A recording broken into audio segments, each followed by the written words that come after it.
இப்போ உங்ககிட்ட இன்வெஸ்ட்மெண்ட் இருக்குன்னு வைங்க, அதை லேண்ட்ல போட்டா ப்ராஃபிட் கிடைக்குமா இல்ல பில்டிங்ல வாங்கினா ப்ராஃபிட் கிடைக்குமான்னு இந்த வீடியோல பார்க்கலாம் வாங்க. இது நம்ம ஊர் ரியல் எஸ்டேட் சீரிஸ் 7 பில்டிங் எடுத்துட்டீங்கன்னு வைங்க, நீங்க அங்க போய் கடை கட்ட போறீங்க, இல்ல என் ஃபேமிலி மொத்தமா கொண்டு போய் அங்கதான் செட்டில் பண்ண போறேன்னா பில்டிங்ல இன்வெஸ்ட் பண்றது கரெக்ட்.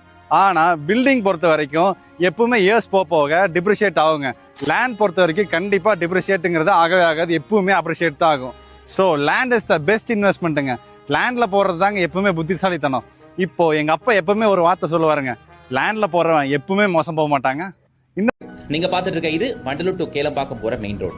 இந்த மெயின் ரோடு வந்து ஜஸ்ட் பாக்குறது ஒருத்தர் நம்ம சைடு கரெக்டா இங்கிறது ஒரு 100 மீட்டர்ஸ் தான். நாம ப்ராஜெக்ட் தான் நாம இன்னைக்கு ரிவ்யூ பண்ண போறோம். இந்த ப்ராஜெக்டோட highlight 9 acre gated community township.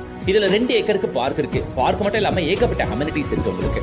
டோட்டலா உள்ள 224 பிளாட்டுகள், ஆல்மோஸ்ட் 120-130 பிளாட் சோல்ட் அவுட். ஓகேங்களா, ரிமைனிங் ஒரு 100 பிளாட் மட்டும் தான் இருக்கு. அப்பவுமே நீங்க கேட்கிற சைஸ் ஆகிய ஸ்டார்டிங் ஃப்ரம் 600 ஸ்கொயர் ஃபீட்ல